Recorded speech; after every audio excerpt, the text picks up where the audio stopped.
Pendengar, Anda akan menyimak Presisi, Prestasi dan Edukasi.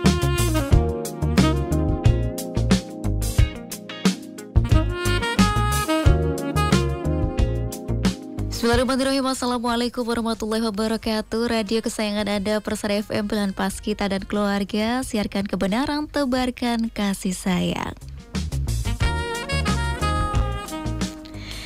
Alhamdulillahirrahmanirrahim, puji syukur kita panjatkan kehadirat Allah Subhanahu wa Ta'ala, tentunya pendengar, atas limpahan nikmat iman, sehat dan sempat ya pendengar, sehingga di pagi hari ini, di hari Senin yang penuh semangat ya, kita bersua kembali, tentunya diberikan kesempatan untuk senantiasa belajar bersama dengan narasumber kita yang luar biasa di program Presisi, Prestasi dan Edukasi pendengar.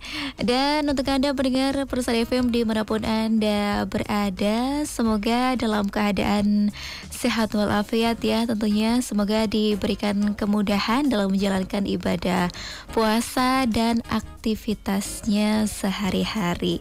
Dan pendengar, tidak terasa ya kita sudah berada di hari ke-14 Ramadan ya. Hari ini di hari Senin 14 Ramadan 1445 Hijriah atau di 25 Maret 2024. Sudah hampir setengah bulan berlalu ya pendengar, kita menjalani ibadah puasa Ramadan. Dan tentunya juga saatnya juga kita untuk evaluasi nih, selain terkait dengan ibadah ya. Nah, ini bagaimana nih asupan gizi yang masuk ke tubuh kita selama 14 hari, hampir 14 hari ya, 13 hari kita berpuasa. Sudahkah ini memenuhi kebutuhan tubuh kita begitu ya? Sudahkah gizinya itu sudahkah cukup begitu yang masuk ke tubuh kita, ataukah mungkin malah terlewat begitu ya karena euforia berpuasa dan kemudian ketika berbuka yang luar biasa begitu ya, ingin memakan banyak makanan begitu. Nah pendengar, senang sekali di kesempatan kali ini selain Anda bisa mendengarkan siaran ini, Anda juga bisa menyimak ya tentunya via live streaming YouTube dan juga Facebook di akun 102,2 Persada FM. Dan Anda juga bisa tentunya bergabung bersama kami pendengar. Anda bisa bergabung via telepon di 02716381123, SMS dan WhatsApp di 081393809000. Anda juga bisa tinggalkan tanggapan ataupun komentar ataupun pertanyaan Anda ya pendengar di kolom komentar live streaming YouTube ataupun juga Facebook. Dan pendengar, di kesempatan yang spesial ini kita akan berbincang bersama dengan Dr. Winnie Swastika SPTMP yang merupakan akademisi peternakan UNS. Di kesempatan kali ini pendengar, kita akan mengetahui ya tentunya tentang kudapan yang bergizi nih untuk tubuh kita, kemudian juga bagaimana cara membuatnya ya agar puasa kita bisa berjalan dengan lancar, kemudian juga aktivitas kita ya, entah pekerjaan kita ataupun kegiatan yang lainnya juga bisa berjalan dengan lancar. Dan langsung saja kita sapa narasumber kita yang luar biasa, ada Ibu Winnie. Assalamualaikum warahmatullahi wabarakatuh Ibu. Waalaikumsalam warahmatullahi wabarakatuh. Iya, suara saya terdengar dengan jelas Ibu. Sudah terdengar jelas. Nah, ini Ibu Winnie, bagaimana kabarnya? Alhamdulillah baik. Alhamdulillah dan tetap baik. Semangat. Tetap semangat ya. Semangat untuk berbagi ilmu ya Ibu ya, bersama dengan pendengar Persada FM ya Ibu ya. Nah, saat ini posisi berada di mana ini Ibu Winnie?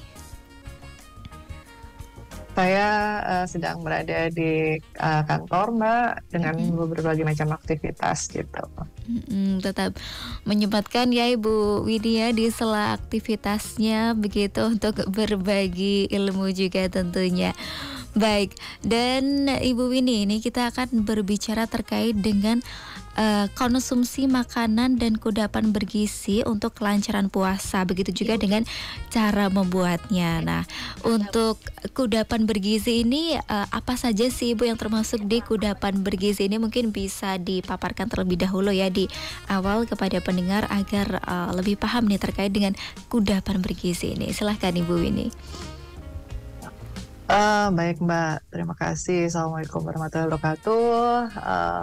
Bapak, Ibu, Mbak yang mendengarkan baik di YouTube, baik di secara online atau menggunakan media apapun. Semoga kita selalu sehat, bahagia, dan bisa tetap menjalankan ibadah puasa dengan hikmat, dengan tentunya asupan konsumsi makanan dan juga kudapan yang bergizi. Nah, sebelum berbincang ini mungkin saya perlukah share screen gitu dulu Mbak? Maksudnya untuk berbagai macam slide gitu, sekilas aja. Kemudian nanti biar bisa kita lanjutkan dengan diskusi dan tanya jawab gitu ya Mbak? Boleh Ibu, silahkan. Baik, saya izin share screen ya. Sebentar. Sebentar, mana ini?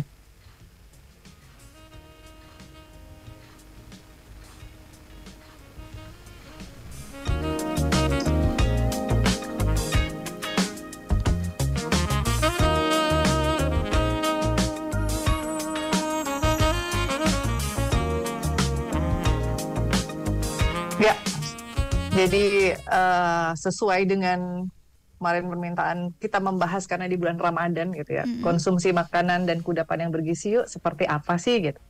Nah sebelum kita membahas kemana-mana, kita harus tahu dulu nih Mbak terminologinya. Sebenarnya kudapan itu apa, makanan itu apa, dan bergizi itu apa. Kalau misalnya kita membicarakan tentang kudapan atau camilan gitu ya, kalau bahasa kerennya snack gitu ya, tapi bukan snack ular gitu. Ya, jadi kudapan itu sendiri makanan ringan gitu. Jadi ya yang cemilan-cemilan ini ya ada di sini. Oh siang-siang jam-jam segini ya Mbak ya. Tapi insya Allah masih tetap fokus ya, belum lapar karena belum jam kritis. Kalau jam kritis kan agak menakutkan gitu ketika ngelihat yang kecoa jadi kelihatan kurma ya. Sudah mulai mengalami penurunan fokus gitu. Nah, ya, kudapan-kudapan sendiri itu seperti yang bisa dilihat di jajanan pasar gitu ya. Mau yang makanan ringan, apapun bentuknya, mau manis, mau tergantung kita sukanya apa. Gorengan mungkin itu juga termasuk kudapan karena cemilan, bukan makanan pokok. Sementara kalau makanan sendiri, dia memang segala sesuatu yang pastinya dimakan, dicerna, dan juga nutriennya dapat diserap untuk kesehatan dan juga untuk kelangsungan hidup. Baik kudapan atau makanan, baiknya memang harus bergizi karena dengan gizi atau kandungan nutrien yang tadi saya sampaikan, kita bisa memenuhi apa yang kita butuhkan. Gitu. Mau butuh protein, mau butuh untuk tumbuh misalnya dengan protein, butuh energi dengan karbohidrat dan lain sebagainya. Maka baik kudapan atau makanan harusnya tetap bergizi, begitu. Kemudian jadi memang seperti itu, jadi nggak cuma hanya asal aja, karena memang kita memenuhinya itu harus sesuai dengan aktivitas kita. Kalau misalnya kita memang aktivitasnya berat gitu ya, aktivitas fisik gitu, pastinya kita harus memperhitungkan itu.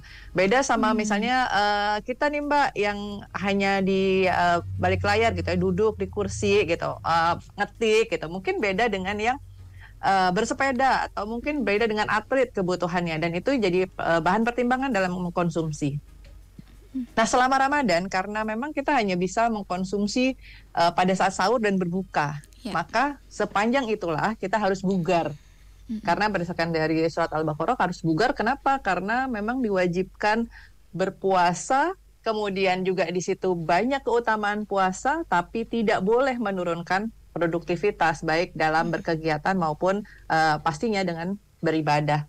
Jadi kita memang harus bugar dan harus berkualitas ketika kita punya kesempatan untuk mengkonsumsi baik di saat sahur maupun di saat buka. Karena kan nggak mungkin, kalau biasanya kan mungkin kita bisa di tengah-tengah makan siang gitu kan, nggak tidak terbatas waktu ketika tidak berpuasa. Tapi kalau berpuasa kita hanya punya kesempatan di sahur dan juga di saat buka. Nah, kecukupannya apa dari kalori, gizi yang seimbang. Ini nanti bisa kita diskusi. Jadi kalorinya sebenarnya seperti apa? Karena pria dan wanita berbeda, jenis aktivitas berbeda juga, kalorinya pasti berbeda. Kemudian asupannya harus seperti apa dari karbohidrat, lemak, protein, dan juga vitamin dan mineral. Begitu. Kemudian sahur nih, pas sahur biasanya kadang ada teman saya yang aduh mager deh gitu, nggak usah sahur, apalagi anak kos-kosan misalnya. Kalau ibu-ibu pastinya ya harus sahur karena menyiapkan sahur juga. Kalaupun misalnya males sahur, sebetulnya itu jadi suatu kerugian untuk kita, karena disitulah kita selain disunahkan itu juga akan menjadi sumber energi kita untuk menjalankan aktivitas sehari-hari di saat bulan Ramadan itu tadi. Nah, harusnya supaya kenapa kok kita harus mempertimbangkan segala macam makanan, misalnya makanan sayur yang berserat. Itu karena apa? Kalau berserat itu dia protein tinggi, maka proses pencernaan akan melambat. Jadi melambatnya bukan karena sakit ya, tapi karena melambat itu dia laju metabolisme melambat, sehingga insulin yang dikeluarkan pun juga bertahap. Maka insulin itu kan sebenarnya kan dia jadi sensor lapar gitu ya. Nah, ketika misalnya dia pencernaan jadi lambat, maka dia kenyangnya lebih lama gitu. Ketika itu dia nggak langsung makan asal aja, enggak. Jadi memang harus karbohidrat kompleks, berserat, dan juga berprotein tinggi. Kemudian yang harus dihindari sebetulnya gorengan, karena kalau gorengan itu kan ada tepung di situ, ada minyak. Ada pengolahan, ada berbagai macam pengolahan gitu ya, yang menyebabkan nanti akan resikonya mempercepat dalam resiko untuk asam lambung itu jadi naik gitu. Karena dia pengosongan lambung kan Mbak berpengaruh. Kemudian juga misalnya pada waktu sahur, kadang kan kalau misalnya di waktu biasa kita sering tuh misalnya ngobrol-ngobrol, ngopi atau minum teh gitu. Tapi sebaiknya ketika sahur itu justru dihindari karena diuretik. Diuretik itu selain juga mudah sekali untuk buang air kecil gitu. Sehingga dia akan mempercepat tentunya dehidrasi gitu. Kemudian tentunya tadi selain gorengan ini pengaruh terhadap insulin, dia juga nggak boleh makan yang manis-manis. Jadi terlalu manis pun juga nggak enak, karena intinya adalah ketika insulinnya itu dia akan cepat keluar, maka dia akan respon terhadap lapar, respon terhadap tubuh itu mekanisme jadi imbalance gitu. Kemudian kalau ketika berbuka itu kan ada tagline ya, berbukalah dengan yang manis-manis. Sebetulnya bukan dengan yang manis-manis, tapi cukup berbuka dengan yang manis gitu. Manis karena aja, yang perlu diperhatikan adalah kalau manis-manis kan berarti berlebih ya Mbak ya. Jadi ketika misalnya buka puasa, yang perlu diperhatikan kita harus segera minum gitu. Minumnya mau yang manis, sebenarnya malah justru air putih sebetulnya. Karena ketika kita sudah sepanjang puasa itu kan detok ya, jadi minum air putih dulu gitu. Tapi kan biasanya kita langsung udah es teh aja, terus ada es teh, teler, terus apa lagi semua aja, ayo kolak, terus apa semua yang manis-manis, karena yang manis-manis. Sementara harusnya ya air putih, kurma seperti itu, yang ringan-ringan gitu. Selain karena kurma itu bisa segera menyuplai energi, dia lebih sederhana gitu. Kemudian juga dia sebetulnya seratnya tinggi, baik untuk jantung juga. Kemudian dia juga gulanya bagus karena indeks glikemiknya tinggi sehingga tidak merangsang terhadap lonjakan glukosa tiba-tiba gitu. Kemudian juga tentunya mengandung antioksidan itu. Karena kalau misalnya terlalu kita makan manis-manis, padahal sepanjang puasa kadar glukosa kita kan pasti menurun gitu. Nah, langsung glukosanya itu tiba-tiba kita langsung masuk, minum teh manis apa semua udah gitu, buka sama orang yang manis-manis lagi kan ya Mbak. Kalau kan jam jadwal bukber itu udah padat pastinya kan. Jadi udah makannya manis, berbuka dengan yang manis-manis, bersama orang yang manis-manis. Udah manis-manisnya double-double kan Mbak itu. Double banyak ya. Iya, makanya lonjakan glukosanya akan tinggi sekali gitu, akan cepat dengan terlalu menghentak gitu, dalam artian begitu, sehingga justru malah menyebabkan lemas gitu, lemas tidak bertenaga karena glukosanya tinggi langsung, kemudian dia pasti langsung mensekresi insulin, kemudian kortisolnya juga meningkat. Efeknya yaitu tadi justru bukan malah bertenaga gitu enggak, tapi malah lemas karena terlalu over gitu. Kemudian ya, sebenarnya kalau bersoda juga nggak boleh karena kembung ya, kita habis kosong itu terus langsung tiba-tiba diisi. Jadi makanannya begitu kita itu yang smooth aja. Kalau gampangnya yang dipikir itu adalah ketika kita habis tidur tuh, gitu habis tidur kan nggak mungkin kita langsung dibangunin terus langsung disuruh lari keliling Manahan 17 kali, kan nggak mungkin. Ya. Rasanya remuk redam kan. Nah, seperti itulah logikanya gitu. Jadi ketika misalnya memang kita sepanjang hari itu kan pencernaan yang ngeditok, kemudian dia memperlambat lajunya dan lain sebagainya itu, terus tiba-tiba begitu buka puasa langsung buk gitu semua. Nah, itu justru itu yang nggak bagus gitu, karena puasa itu sebenarnya termasuk salah satu upaya untuk menjaga organ gitu kan ya Mbak ya, kan biasanya kita suruh makan terus sepanjang hari gitu.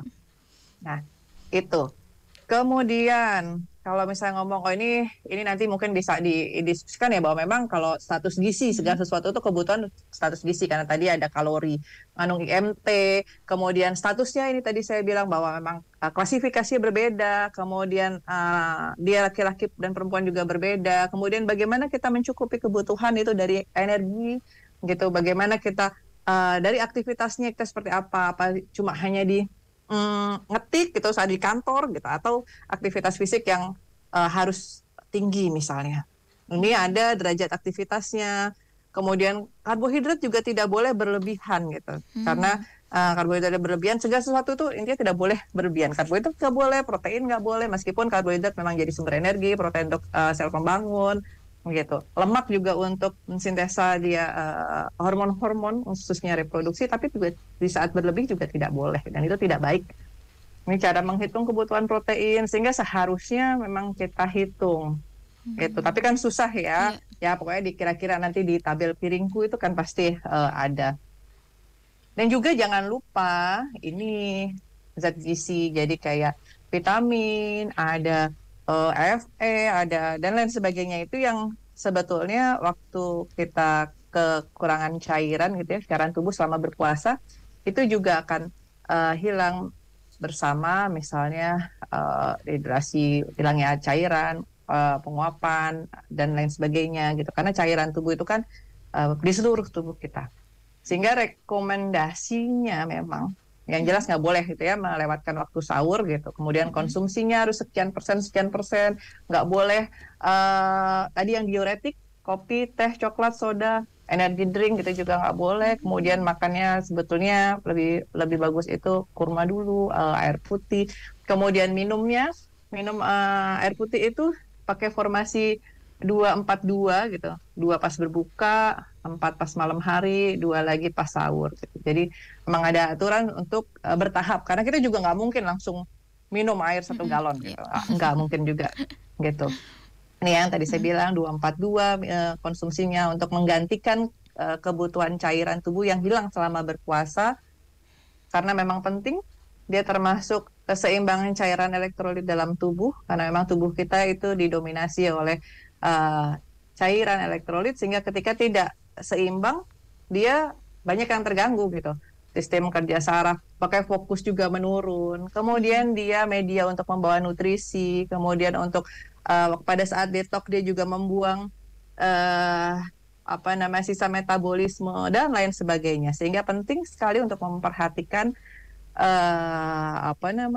kandungan cairan dalam tubuh begitu. Nah, kalau ngomongin tentang menunya ini mah browsing aja banyak ini Mbak ya. Nanti saya browsing nih di sini, waktu di browsing di Google gitu, menu sahur gitu langsung keluar, ada yang 30 hari dengan berbagai macam inspirasinya dan lain sebagainya. Begitu pula juga dengan buka puasa. Tapi yang perlu ditekankan adalah cara memasakkan, kemudian cara mengkonsumsi tidak secara berlebihan, dan kita harus memperhatikan kaidah-kaidah yang seharusnya ada. Dan Islam itu karena sempurna, sebetulnya sudah diatur semuanya. Bahwa memang Nabi sudah mencontohkan yang seperti apa, bagaimana tidak berlebih, maka berhenti sebelum kita kenyang. Memang ketika pas kita mau buka puasa tuh kayak semua mau diborong gitu kan ya. Tapi ya lapar mata itu jangan diikuti, karena percuma aja namanya menahan hawa nafsu gitu. Begitu mau buka puasa, yo matanya dibiarkan untuk melihat ini itu dan belanja melebihi dari apa yang seharusnya. Saya kira itu Mbak, nanti bisa kita lanjutkan dengan diskusi. Terima kasih. Assalamualaikum warahmatullahi wabarakatuh. Waalaikumsalam warahmatullahi wabarakatuh. Baik, terima kasih Ibu Winnie ya. Tentunya atas informasinya ini cukup lengkap ya, komplit sekali. Nah, ini juga tentunya mengundang pertanyaan juga ya untuk Anda pendengar. Silahkan Anda juga bisa bergabung bersama kami. Anda bisa langsung telepon di 0271638 123, SMS dan WhatsApp di 081393809000, atau silahkan Anda bisa tinggalkan pertanyaan Anda pendengar di kolom komentar live streaming YouTube dan juga Facebook ya. Nanti kita akan sambung kebersamaan kita di segmen kedua. Kita jeda terlebih dahulu ya Ibu Winnie, nanti kita lanjut di segmen berikutnya ya Ibu. Baik pendengar, kita jeda terlebih dahulu, tetap bersama kami di Presisi, Prestasi dan Edukasi. Baik saudaraku pendengar Pulsar FM dimanapun Anda berada, kita kembali pendengar di Presisi, Prestasi dan Edukasi bersama dengan narasumber kita yang luar biasa. Ada Ibu Dr. Winnie Swastika SPTMP merupakan akademisi peternakan UNS. Yang di kesempatan kali ini kita membahas terkait dengan konsumsi makanan dan kudapan bergizi ya pendengar untuk kelancaran puasa. Nah, tadi di awal sudah dibahas ya oleh Ibu Winnie begitu terkait dengan kudapan ataupun cemilan snack yang bergizi. Nah, ini tadi sudah dijelaskan untuk tips-tipsnya juga ya, bagaimana ketika bersahur, berbuka itu konsumsi makanan bergizi itu apa saja, kemudian waktunya juga begitu ya, tips-tipsnya. Nah, kemudian Ibu Winnie, kita lanjutkan untuk sesi diskusi ini ya. Nah, tadi kan di awal sudah disampaikan begitu bahwasanya memang kudapan ini kan adalah cemilan ataupun snack, jadi berbeda ya dengan makanan berat. Dan walaupun ini cemilan begitu ataupun makanan ringan begitu, tapi memang harus kita berusaha mengonsumsi makanan yang bergizi begitu ya Ibu ya. Walaupun kita misalnya nih makan beratnya ini kan sudah kita berusaha makanan yang bergizi begitu, sudah lengkap kok Bu ini untuk makanan beratnya begitu. Ini sudah ada karbonya, sudah ada proteinnya, sudah ada, kemudian sayur buahnya sudah ada. Tapi ketika untuk cemilan atau snacknya ini kurang bergizi juga sama saja ya Ibu Winnie ya. Iya Mbak, jadi misalnya gini, kalau misalnya kudapan itu, kita membicarakan tentang kudapan berarti kan cuma ngemil-ngemil aja gitu. Ngemil-ngemil itu ada nih sebetulnya, kan snack tuh ada yang sampai kita, kalau usia anak saya gitu kan senang banget gitu yang banyak MSG-nya gitu, sampai dibilang generasi micin gitu ya. Nah, tapi kan itu sebetulnya nggak baik karena juga termasuk diuretik gitu ya. Jadi yang bagus itu seperti apa gitu. Sebetulnya kayak kalau misalnya kita pernah dengar crackers gitu, yang whole grain gitu, itu bagus. Jadi yang dia oat karena dia serat ya. Atau yang paling simple ini selain kurma ya, tadi kan kurma sudah dibahas gitu bahwa kurma itu bagus gitu dia karena memang dia tidak langsung menghentak gitu untuk keperluan untuk sebagai asupan glukosa gitu kan. Nah, tadi juga ada buah segar. Buah segar itu baik dimakan langsung dalam bentuk buah ataupun dalam bentuk jus. Jusnya ini juga ada berbagai macam jenis jus kan ya Mbak ya. Nah, sekarang itu kan banyak pilihan gitu. Nah, yang jus itu ada yang pakai blade gitu, ngeblendernya kita pakai blade, ada yang pakai pressure gitu. Jadi cuman di press gitu aja. Nah, Ya. biasanya kalau misalnya yang dijual di tempat umum gitu, kita pakai blade. Kekurangannya adalah blade itu produknya mudah teroksidasi. Sehingga kalau misalnya kita memperhatikan gitu, kalau misalnya kita beli jus apel gitu, airnya ketika kita pakai yang blade itu akan mudah coklat. Maka untuk menghindari oksidasi itu kadang dikasih air perasan lemon gitu. Beda dengan pakai pressure juicer yang ditekan gitu ya. Itu. Jadi mau jus ataupun mau buah segar, buah potong ataupun dan lain sebagainya itu tentunya jadi kudapan yang sehat. Jadi selain serat-serat tadi gitu ya. Kemudian sebetulnya kalau mau dibilang dark coklat itu juga bagus sebetulnya. Dark coklat.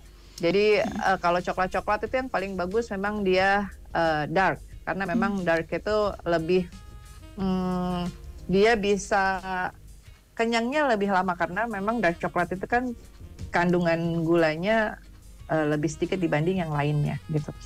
Kemudian yang familiar misalnya kita kategorikan sebagai kudapan yogurt. Nah yogurt itu kan kadang bilang, aduh yogurt masa buka puasa makan yogurt gitu, bagus nggak nih gitu. Sebetulnya itu justru malah optimal. Karena apa? Pada saat kita buka puasa, organ pencernaan kita kan justru malah kosong gitu ya, dalam keadaan kosong. Ini kecuali kalau bagi orang yang punya penderita asam lambung atau laktosa intolerance. Jadi bukan tidak boleh, tapi dibatasi gitu. Nah, kembali ke yogurt itu dia sebetulnya baik karena tadi perutnya kosong gitu kan ya, perutnya kosong sehingga ketika bakteri yang kita konsumsi, bakteri baik maksudnya, masuk ke dalam usus dia bisa optimal karena di dalamnya dia dalam keadaan baik juga. Jadi nggak terkontaminasi dengan zat-zat lain karena memang dalam keadaan kosong nih perut kan, begitu.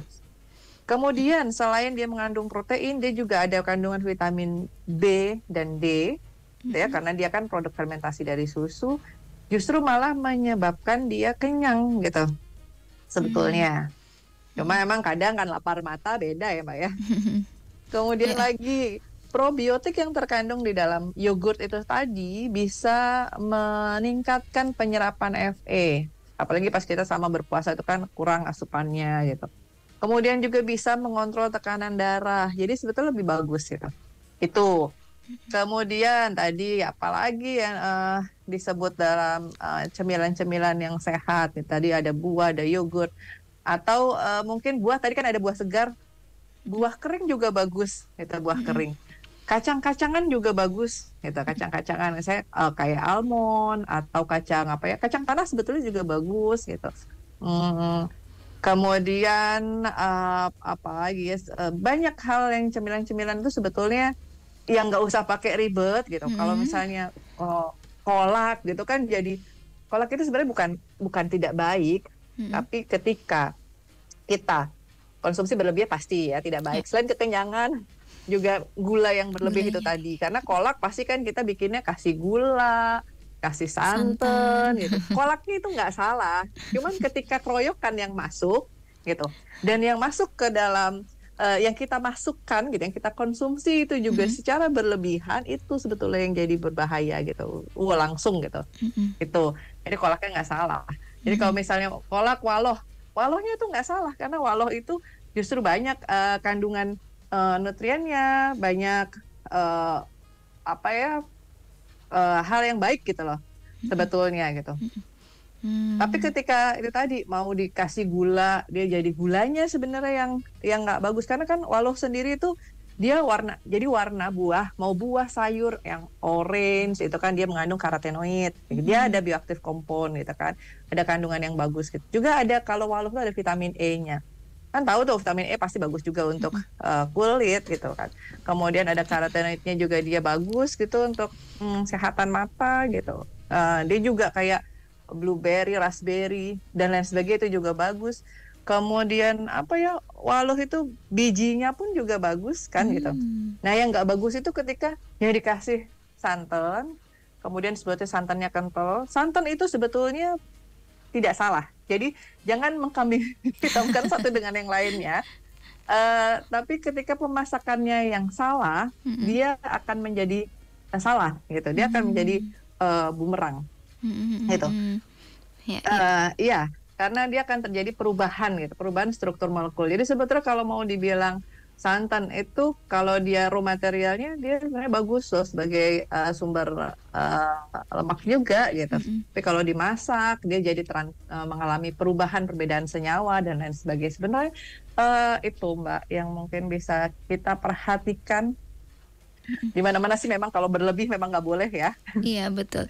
Dan tadi alternatif begitu ya, mungkin selain kurma tadi banyak pilihan begitu untuk kudapan sehat dan bergizi begitu yang bisa kita konsumsi ya, seperti buah kering kemudian buah segar begitu. Tapi sama ya Ibu untuk nutrisinya begitu antara buah kering dan buah segar begitu, kemudian terkait tubuh untuk menyerap gizinya seperti itu. Kalau buah kering dan buah segar itu sebenarnya dilihat dulu bagaimana prosesnya. Karena gini, kering itu kan ada yang kering menggunakan oven, ada yang kering menggunakan vacuum freeze. Nah, kalau kita membicarakan tentang teknologi pengolahan yang menggunakan oven, dia pasti shrinknya itu kerutnya dia pasti lebih, kerusakan untuk kerutnya lebih besar karena dia menggunakan panas gitu kan, menggunakan oven pengeringan. Jadi misalnya kita ngeringin buah apa ya, apapun itu gitu dipakai oven. Kalau pakai freeze drying biasanya harganya lebih mahal, buah-buahan yang menggunakan freeze drying itu lebih mahal.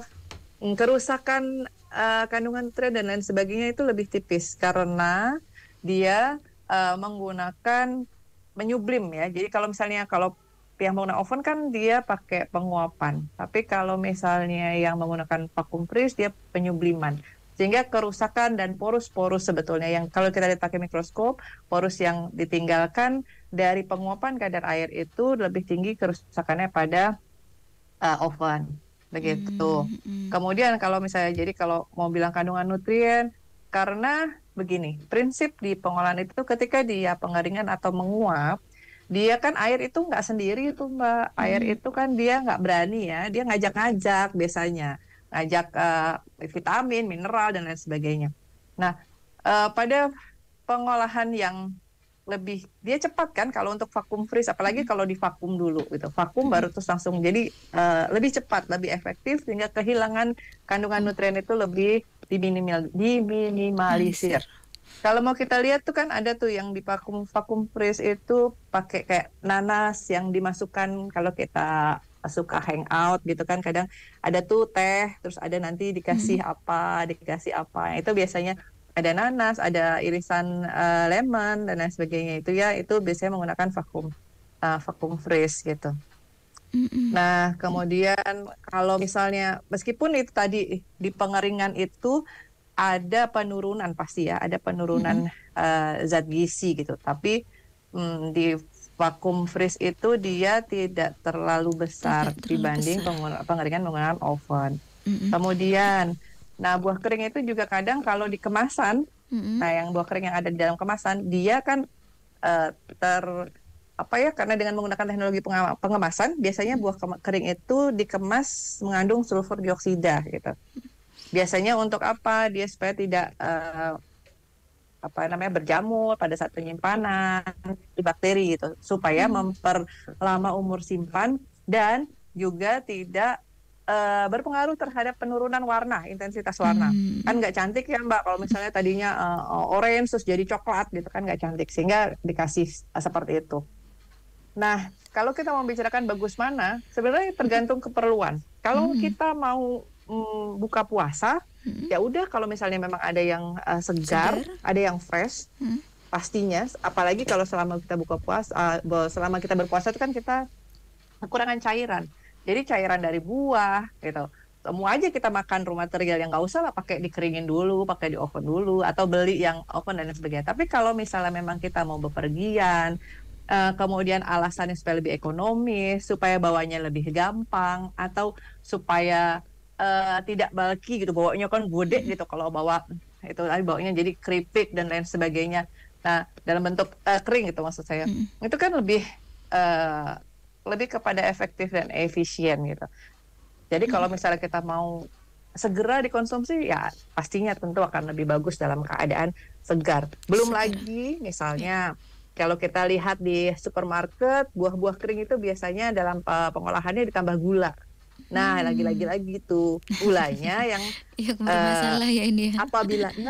apabila berlebihan itu jadi nggak bagus. Tapi jangan disalahkan gula, jangan kambing hitamkan gula, jangan kambing hitamkan garam, jangan kambing hitamkan lemak. Karena sebetulnya kita butuh selama tidak berlebihan. Jadi Iya. itu buah kering kita lihat dulu buah keringnya seperti apa. Kalau yang menggunakan vacuum freeze tanpa menambah dan lain sebagainya itu ya nggak apa-apa, nggak masalah gitu. Karena banyak ya kalau yang di luar negeri gitu kan ada dia memang vacuum freeze gitu. Jadi buahnya segar, dia hanya mengurangi kadar air saja gitu. Sehingga ketika direhidrasi ulang, sehingga ditambah air, dikembalikan kelembapannya, dia sama seperti buah segar gitu. Ya, Kemudian baik. juga biasanya kalau buah itu kan banyak mengandung vitamin C. Ya. Sehingga ketika dikeringkan dan lain sebagainya itu sebenarnya menjaga supaya tidak terjadi penurunan secara drastis. Kalau buah yang segar itu kan bisa terjadi oksidasi saya bilang. Jadi misalnya dikupas, dipotong, apalagi di blender, itu kan mengalami oksidasi atau kandungannya itu ketika dia luas permukaannya melebar kan dengan digigit, dipotong, dikupas, dia bisa ini dengan oksigen gitu. Dia kandungan vitamin C-nya pasti akan turun drastis gitu. Maka Berarti kadang gimana? ya berarti ini untuk apa namanya, untuk konsumsinya berarti juga harus segera dikonsumsi ya Ibu ya, ketika buahnya dikupas itu harus segera. Kan ada juga gitu masyarakat kita yang mungkin buahnya itu dipotong-potong dulu gitu, disiapin terus nanti dikasih kulkas apa disimpan dulu begitu agak lama begitu. Itu berarti juga sebenarnya mempengaruhi juga ya Ibu ya, menurunkan vitamin yang ada di dalamnya begitu. Iya, tentunya Mbak. Karena namanya segar, terminologi segar, apapun yang menggunakan terminologi segar adalah sesuatu yang fresh. Saat itu ingin dikonsumsi, saat itu dibuka, saat itu gitu. Seperti kayak misalnya daging segar, jadi ya segar itu belum diolah, belum ada proses lainnya gitu. Buah segar itu juga berarti dia buah dalam keadaan segar, belum ada pengolahan, belum ada proses pengeringan dan lain sebagainya. Seperti itu. Ya baik. Dan kemudian ini Bu, yang menjadi salah satu kebiasaan juga di masyarakat ini kan, kalau sahur ini kan pasti seringnya minum, diakhiri dengan minum teh nih. Kalau nggak minum kopi ataupun malah minum ini kental manis seperti itu. Nah ini kan tadi kurang baik begitu ya, Ibu ya. Nah ini sebaiknya apa nih? Biasanya kan kalau setelah sahur itu selain minum air putih tuh kayak afdolnya itu minuman manis gitu. Nah ini yang baik dan memberikan gizi juga nih apa ini selain teh, kopi seperti itu? Tadi kalau air putih kan plain dia ya, air putih plain. Kalau saya sih biasanya memang di akhir itu menetralkan segala sesuatu itu dengan air putih gitu. Kalau mau ditanya yang bagus apa, ya berarti tadi sebetulnya jus. Jadi sari buah. Tapi lagi jangan ditambah dengan A, B, C, D, F, G, mau susu, mau santan, mau baik gula atau dan lain sebagainya. Karena pada prinsipnya buah-buahan itu sudah manis gitu. Jadi asal kita memprosesnya benar. Jadi misalnya kalau pakai jus yang menggunakan press itu, dia ya airnya ya air dari buahnya itu tadi, nggak usah kita tambahin air dan lain sebagainya. Meskipun memang jumlahnya sedikit. Karena kadang kan kita nggak kuat ya Mbak makan apel 3 gitu, nggak kuat. Tapi kalau pakai pressure juicer di press kita mau 3 mau 5 gitu kuat kita minum karena sudah dalam bentuk air. Cuma bedanya pressure juicer itu dia hanya airnya aja, jadi seratnya atau ampasnya yang bikin kadang bulky, kita kenyang gitu kan, itu nggak ikut masuk gitu. Karena kan yang nggak lucu ya kita minum airnya terus nanti ampasnya kita galdo kan kayak gitu. Jadi masing-masing punya keunggulan ya untuk pressure juicer ataupun yang menggunakan blade. Sebetulnya yang lebih sehat itu gitu. Kalau mau kopi tadi itu tadi yang saya bilang, kopi, teh dan lain sebagainya itu dia karena diuretik. Diuretik itu coba deh kalau kita mengamati, kita ketika misalnya mau sahur, mau buka atau apapun dalam keadaan apapun kita minum kopi, pasti intensitas kita untuk ke kamar kecil jadi lebih sering. Pertama, yang kedua menimbulkan bau juga, gitu kan? Apa yang kita keluarkan itu urinnya itu kan juga pasti nggak seperti kayak minum air putih, juga berwarna. Begitu. Nah, kalau misalnya kita diuretik terus, jadi kan itu memaksa tubuh untuk mengeluarkan cairan yang mungkin tidak seharusnya dikeluarkan saat itu gitu. Tapi dia terangsang karena dengan mekanisme itu dia terangsang untuk keluar. Akhirnya kita mengalami tadi dehidrasi yang berlebih. Begitu sebetulnya. Iya, baik. Dan selain minuman, ini adakah makanan yang juga bersifat diuretik ini, Bu?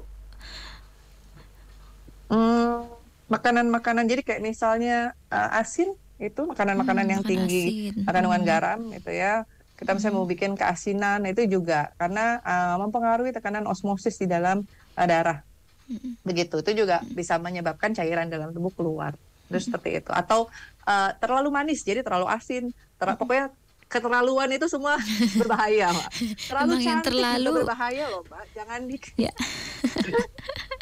Iya, begitu. Jadi kalau terlalu manis, terlalu asin gitu kan ada ya lagu jangan terlalu gitu, yang sedang-sedang saja gitu katanya.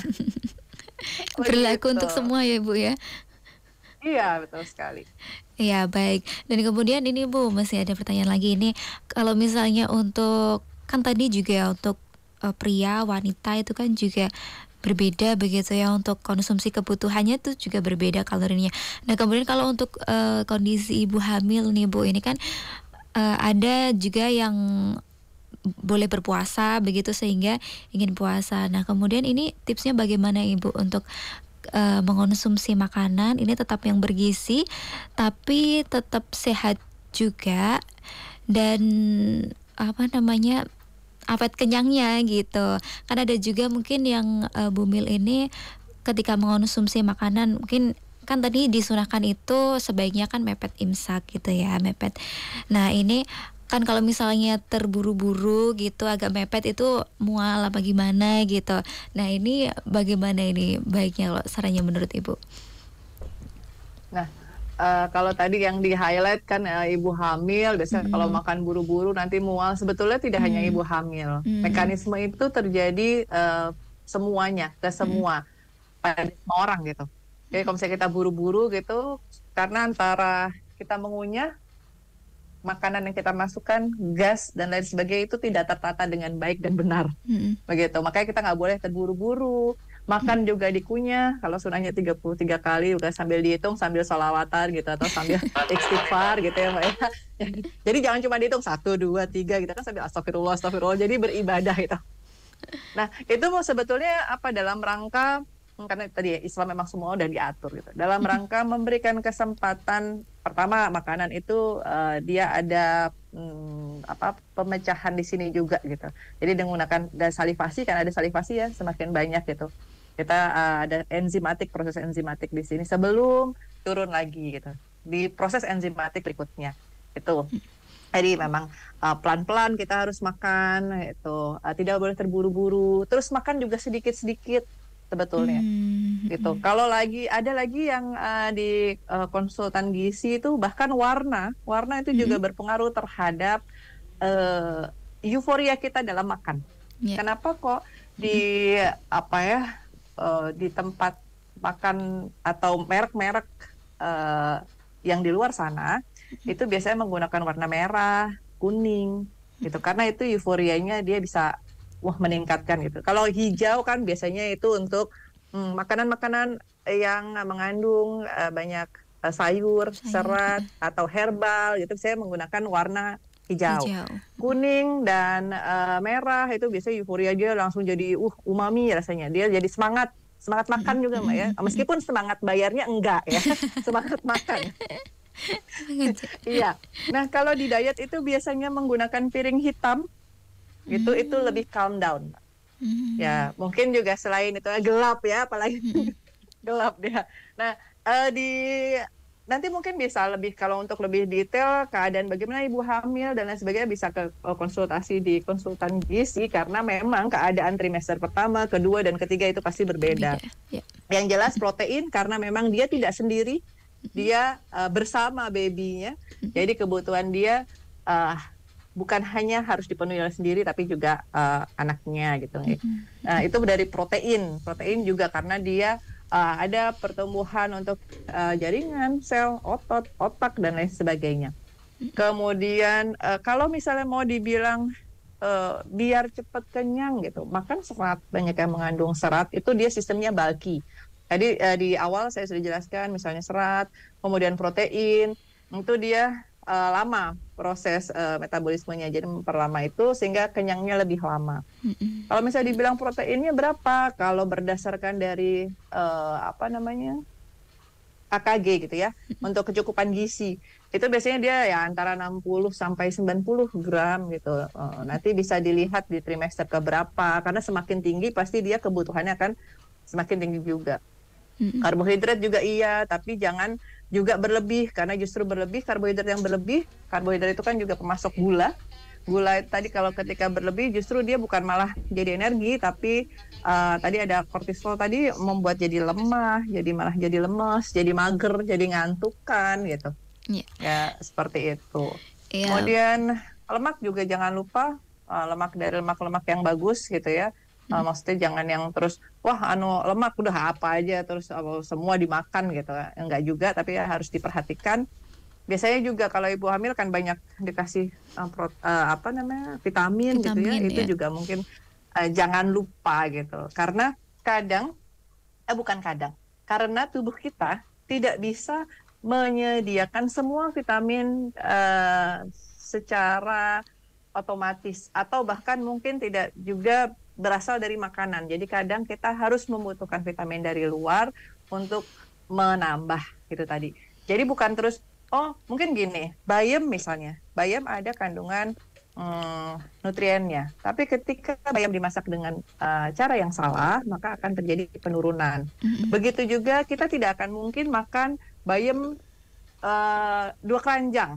Gitu. Ngap pasti kan ya, kan bayam 2 keranjang. Jadi mungkin bisa ketika ada bayam diekstrak gitu, yang diambil kandungan mikro ataupun makrovitamin yang di situ, kemudian dimasukkan ke dalam vitamin, kemudian kita konsumsi, pastinya akan lebih banyak.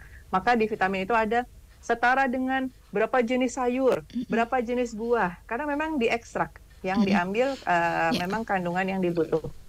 Begitu Mbak. Ya baik, terima kasih Bu Windy. Nih tidak terasa waktunya sudah habis.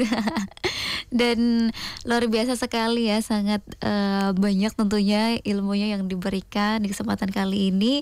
Semoga bermanfaat dan bisa lebih perhatian lagi ya Ibu ya, kita dalam mengonsumsi makanan, kudapan yang bergizi untuk tubuh kita tentunya, agar puasa kita bisa lancar.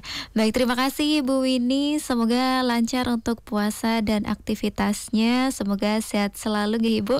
Assalamualaikum warahmatullahi wabarakatuh. Waalaikumsalam warahmatullahi wabarakatuh. Terima kasih. Baik, saudaraku pendengar Pulsar FM dimanapun Anda berada, sampai di sini pendengar perbincangan kita di program Presisi Prestasi dan Edukasi. Terima kasih untuk Anda yang sudah menyimak dimanapun Anda berada. Mohon maaf atas segala kekurangan pendengar. Saya Fiana Ashfa pamit undur diri.